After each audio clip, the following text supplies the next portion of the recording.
ओम शांति। आज 1 फरवरी 2024 के साकार महावाक्य बाप दादा मधुबन मीठे बाबा कहते, मीठे बच्चे, अब तक जो कुछ पढ़ा है वह सब भूल जाओ। एकदम बचपन में चले जाओ, तब इस रूहानी पढ़ाई में पास हो सकेंगे। आज का प्रश्न है, जिन बच्चों को दिव्य बुद्धि मिली है उनके निशानी क्या होगी?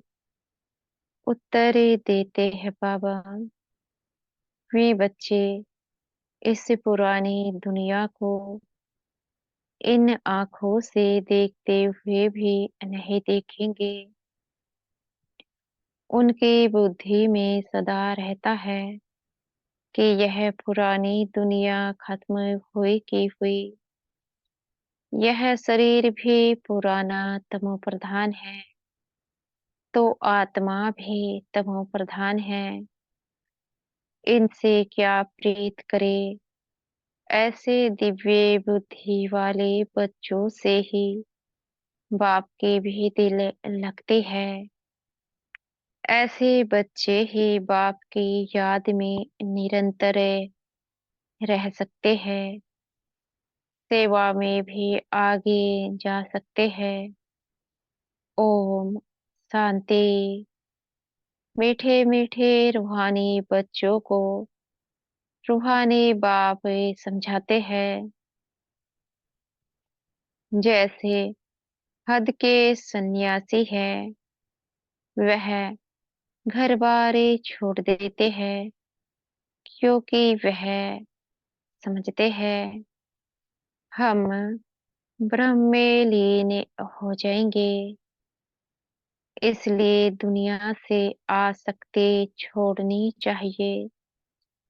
अभ्यास भी ऐसे करते होंगे, जाकर एकांत में रहते हैं।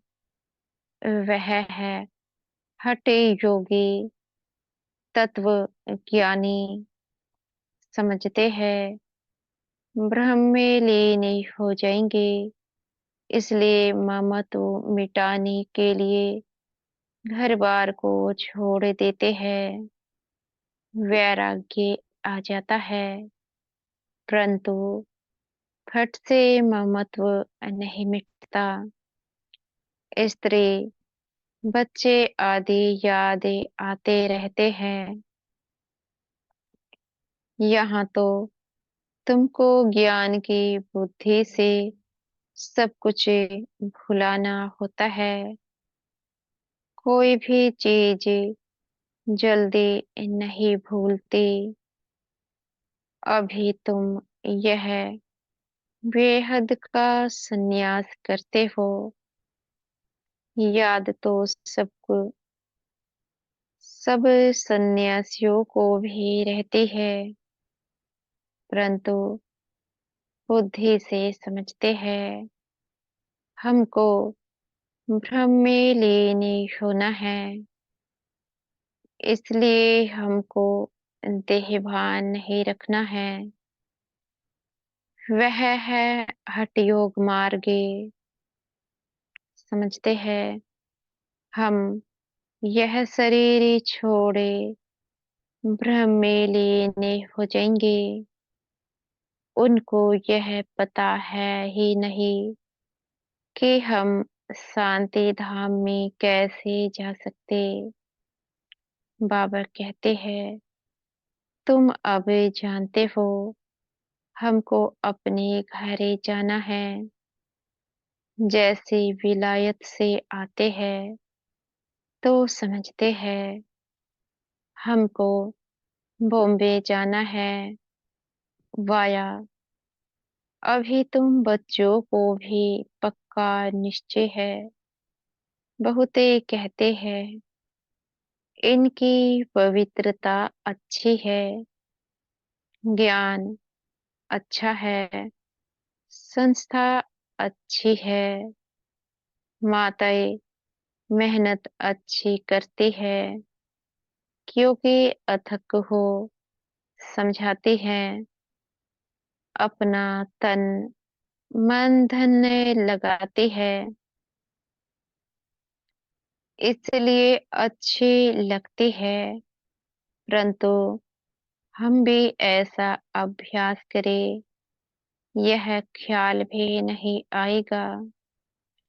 कोई विरला निकलता है, वह तो बाप भी कहते हैं। फोटो में कोई अर्थात जो तुम्हारे पास से आते हैं, उनमें से कोई निकलता है। बाकी यह पुरानी दुनिया खत्म ही होने वाली है। तुम जानते हो, अब बाप आया हुआ है। साक्षात्कार हो ना हो, विवेकी कहता है, बेहद का बाप आए हैं।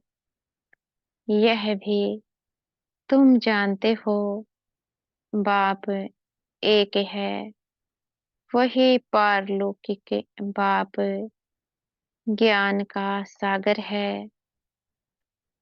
लौकिक को कभी ज्ञान का सागर नहीं कहेंगे। यह भी बाप ही आकर तुम बच्चों को अपना परिचय देते हैं। बाबा कहते, तुम जानते हो, अब पुरानी दुनिया खत्म होने वाली है। हमने 84 जन्मों का चक्र पूरा किया। अभी हम पुरुषार्थ करते हैं वापिस से सुखधाम जाने का, वाया शांति धाम। शांति धाम तो जरूर जाना है, वहां से फिर यहाँ वापस से आना है। मनुष्य तो इन बातों में मुझे हुए है। कोई मरता है तो समझते हैं वैकुंठ गया, परंतु वैकुंठ है कहाँ? यह वैकुंठ का नाम तो भारतवासी ही जानते हैं, और धर्मी वाले जानते ही नहीं। सिर्फ नाम सुना है, चित्र देखे हैं, देवताओं के मंदिर आदि बहुत देखे हैं। जैसे यह देलवाड़ा मंदिर है, लाखों करोड़ों रुपया खर्चा करके बनाया है, बनाते ही रहते हैं। देवी देवताओं को वैष्णव कहेंगे, वे विष्णु की वंशावली है। वो तो है ही पवित्र। बाबा कहते हैं, सतयुग को कहा जाता है पावन दुनिया। यह है पतित दुनिया। सतयुग के वैभव आदि यहाँ होते नहीं। यहाँ तो अनाज आदि सब तमो प्रधान बन जाते हैं। स्वाद भी तमो प्रधान। बच्चियां ध्यान में जाती है, कहती है, हम सुबह से पीकर आए, बहुत स्वाद था। यह भी तुम्हारे हाथ का खाते हैं। तो कहते हैं, बहुत स्वाद है, क्योंकि तुम अच्छी रीति बनाते हो, सब दिल भर कर के खाते हैं। ऐसे नहीं, तुम योग में रहकर बनाते हो, तब स्वादिष्ट होता है। नहीं, यह भी प्रैक्टिस से होती है। कोई बहुत अच्छा भोजन बनाते हैं, वहाँ तो हर चीज सतो प्रधान ही होती है, इसलिए बहुत ताकत ही रहती है। तमो प्रधान होने से ताकत कम हो जाती है, फिर उनसे बीमारियां, दुख आदि भी होता रहता है। नाम ही है दुख धाम। सुख धाम में दुख की बात ही नहीं है। हम इतने सुख में जाते हैं जिसको स्वर्ग का सुख कहा जाता है। सिर्फ तुमको पवित्र बनना है, सो भी इस जन्म के लिए पीछे का ख्याल मत करो। अभी तो तुम पवित्र बनो, पहले तो विचार करो। कहते कौन है बेहद के बाप का परिचय देना पड़े। बेहद के बाप से सुख का वर्षा मिलता है। लौकिक बाप भी पारलौकिक बाप को याद करते हैं।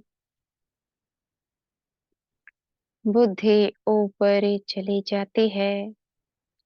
तुम बच्चे जो निश्चय बुद्धि पक्के हो, उन्हों के अंदर रहेगा कि इस दुनिया में हम बाकी थोड़े दिन हैं।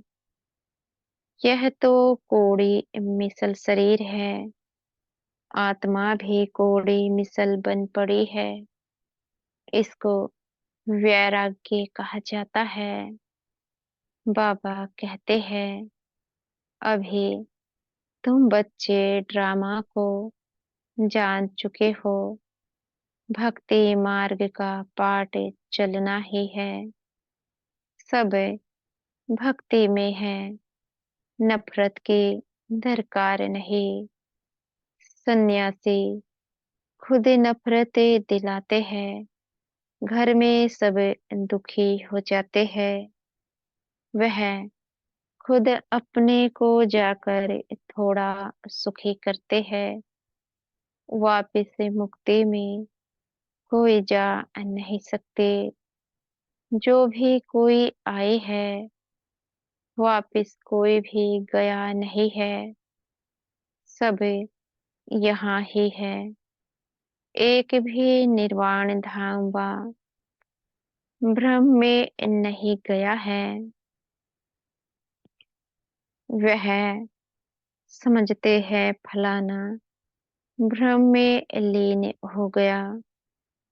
यह सब भक्ति मार्ग के शास्त्रों में है। बाप कहते हैं, इन शास्त्रों आदि में जो कुछ है, सब भक्ति मार्ग है। तुम बच्चों को अभी ज्ञान मिल रहा है, इसलिए तुम्हें कुछ भी पढ़ने की दरकार नहीं है। परंतु कोई कोई ऐसे हैं जिनमें फिर नॉवेल्स आदि पढ़ने की आदत है।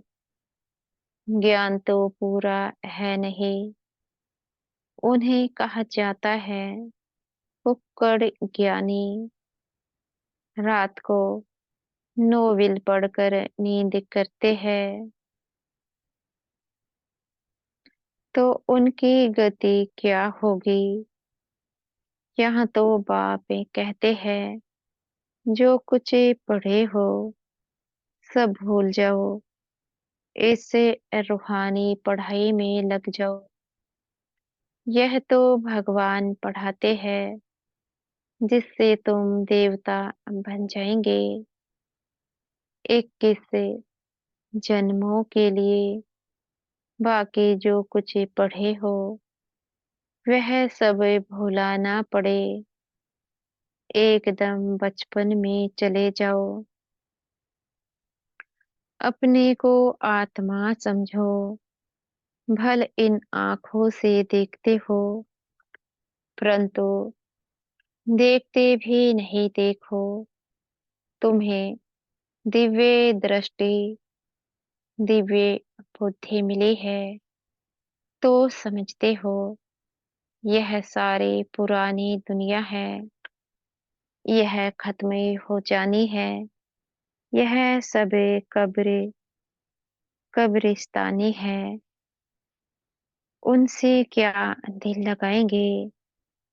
बाबा कहते हैं अभी परिस्तानी बनना है, तुम अब कब्रिस्तान और परिस्तान के बीच में बैठे हो। परिस्तान अभी बन रहा है, अभी बैठे हैं पुरानी दुनिया में, परंतु बीच में बुद्धि का योग वहां चला गया है। तुम पुरुषार्थ ही नई दुनिया के लिए कर रहे हो, अभी बीच में बैठे हो पुरुषोत्तम बनने के लिए। इस पुरुषोत्तम संगम युग का भी किसको पता नहीं है। पुरुषोत्तम मास, पुरुषोत्तम वर्ष का भी अर्थ नहीं समझते।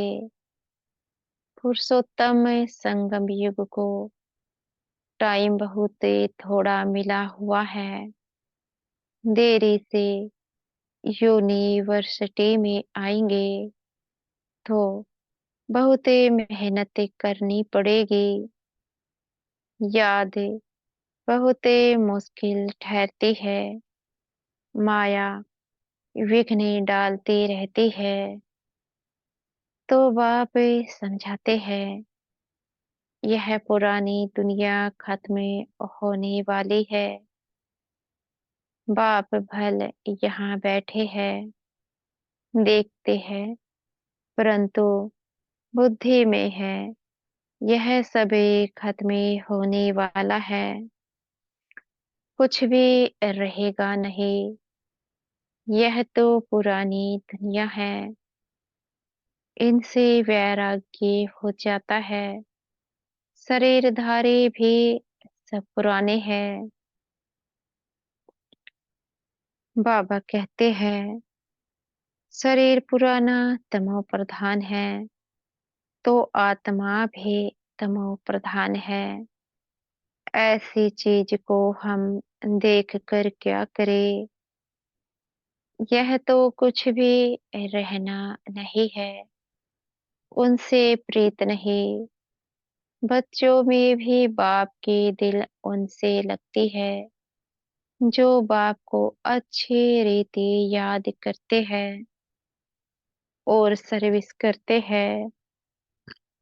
बाकी बच्चे तो सब है, कितने ढेर बच्चे हैं, सब तो कभी देखेंगे भी नहीं। प्रजापिता ब्रह्मा को तो जानते ही नहीं है। प्रजापिता ब्रह्मा का नाम तो सुना है, परंतु उनसे क्या मिलता है यह कुछ भी पता नहीं है। ब्रह्मा का मंदिर है, दाढ़ी वाला दिखाया है, परंतु उनको कोई याद नहीं करता है, क्योंकि उनसे वर्षा मिलना नहीं है। आत्माओं को वर्षा मिलता है एक लौकिक बाप से, दूसरा पारलौकिक बाप से। प्रजापिता ब्रह्मा को तो कोई जानते ही नहीं। यह है वंडरफुल। बाप होकर वर्षा ना दे तो अलौकिक ठहरा नहीं। वर्षा होता ही है हद और बेहद का। बाबा कहते हैं बीच में वर्षा होता नहीं। भल प्रजापिता कहते हैं, परंतु वर्षा कुछ भी नहीं, इस अलौकिक बाप को भी वर्षा पारलौकिक से मिलता है, तो यह फेरे देंगे कैसे? पारलौकिक बाप इनके थ्रू देता है, यह है रथ। इनको क्या याद करना है? इनको खुद भी उस बाप को याद करना पड़ता है। वह लोग समझते हैं यह ब्रह्मा को ही परमात्मा समझते हैं, परंतु हमको वर्षा इनसे नहीं मिलता है। वर्षा तो शिव बाबा से मिलता है। यह तो बीच में दलाल रूप है। यह भी हमारे जैसा स्टूडेंट है। डरने की कोई बात नहीं। बाप कहते हैं इस समय सारी दुनिया तमो प्रधान है। तुमको योग बल से सतो प्रधान बनना है। लौकिक बाप से हद का वर्षा मिलता है। तुमको अब बुद्धि लगानी है बेहद में। बाप कहते हैं सिवाय बाप से और किससे भी कुछ मिलना नहीं है। फिर भल देवताएं क्यों ना हो। इस समय तो सभी तमो प्रधान है। लौकिक बाप से वर्षा तो मिलता ही है। बाकी इन लक्ष्मी नारायण से तुम क्या चाहते हो? वह लोग तो समझते हैं यह अमर है, कभी मरते नहीं है। तमो प्रधान बनते नहीं है। लेकिन तुम जानते हो जो सतो प्रधान थे वही तमो प्रधान में आते हैं।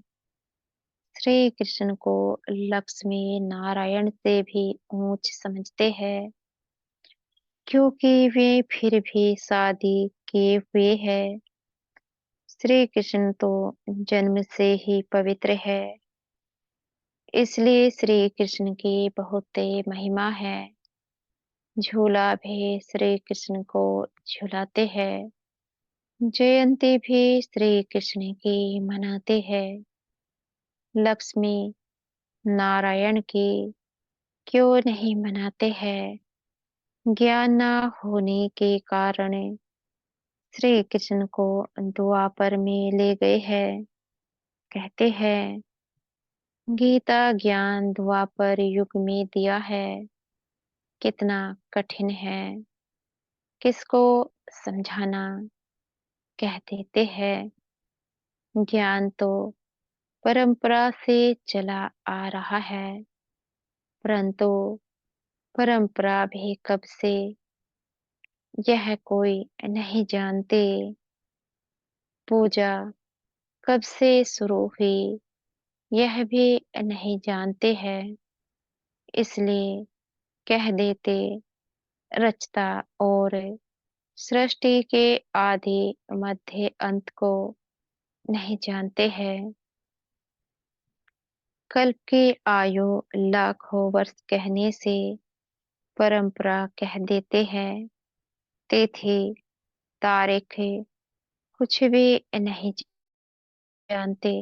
लक्ष्मी नारायण का भी जन्म दिन नहीं मनाते। इसको कहा जाता है अज्ञान अंधियारा। तुम्हारे में भी कोई यथार्थ रीति इन बातों को जानते नहीं। तब तो कहा जाता है महारते घोड़े सवार और प्यादे। बाबा कहते हैं गज को ग्रह ने खाया। ग्रह बड़े होते हैं, एकदम हप कर लेते हैं। जैसे सर्प मेंढक को हप करते हैं, भगवान को बागवान, माली, खिवैया क्यों कहते हैं, यह भी तुम अभी समझते हो। बाप आकर इसे सागर से पार ले जाते हैं, तब तो कहते हैं, नैया मेरी पार लगा दो। तुमको भी अभी पता पड़ता है कि हम कैसे पार जा रहे हैं। बाबा हमको क्षीर सागर में ले जाते हैं। वहाँ दुख दर्द की बात नहीं। तुम सुनकर औरों को भी कहते हो कि नैया को पार करने वाला खिवैया कहते हैं। हे बच्चे, तुम सब अपने को आत्मा समझो। तुम पहले क्षीर सागर में थे, अब इसे सागर में आ पहुँचे। पहले तुम देवता थे, स्वर्ग है वंडर ऑफ वर्ल्ड। सारे दुनिया में रूहानी वंडर है स्वर्ग। नाम सुनकर ही खुशी होती है। हेवन में तुम रहते हो, यहाँ सात वंडर से दिखाते हैं। ताजमहल को भी वंडर कहते हैं, परंतु उसमें रहने का थोड़े ही है। तुम तो वंडर ऑफ वर्ल्ड का मालिक बनते हो। तुम्हारे रहने के लिए बाप ने कितना वंडरफुल वैकुंठ बनाया है। 21 से 21 से जन्मों के लिए।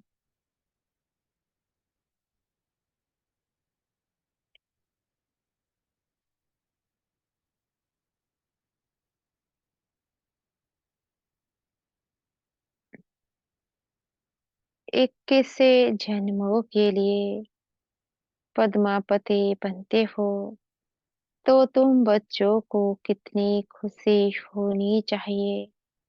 हम उस पार जा रहे हैं। अनेक बार तुम बच्चे स्वर्ग गए होंगे। यह चक्र तुम लगाते ही रहते हो। पुरुषार्थ ऐसा करना चाहिए जो नई दुनिया में हम पहले पहले आए। पुराने मकान में जाने की दिल थोड़े ही होती है। बाबा जोरे देते हैं, पुरुषार्थ करे, नई दुनिया में जाओ। बाबा हमें वंडर ऑफ वर्ल्ड का मालिक बनाते हैं, तो ऐसे बाप को हम क्यों नहीं याद करेंगे। बहुत मेहनत करनी है, इसको देखते भी नहीं देखो। बाप कहते हैं, भल मैं देखता हूँ, परंतु मेरे में ज्ञान है। मैं थोड़े रोज का मुसाफिर हूँ। वैसे तुम भी यहाँ पार्ट बजाने आए हो, इसलिए इससे ममत्व निकाल दो। अच्छा, मीठे मीठे सिखिल दे बच्चों प्रति माता पिता बाप दादा का याद प्यार गुड मॉर्निंग और नमस्ते। रूहानी बाप के रूहानी बच्चों को नमस्ते। हम बच्चों के भी मीठे प्यारे बाप दादा को याद प्यार गुड मॉर्निंग और नमस्ते। धारणा के लिए मुख्य सार।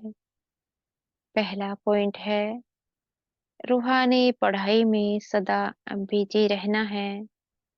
कभी भी नॉवेल्स आदि पढ़ने की गंदी आदतें नहीं डालनी है।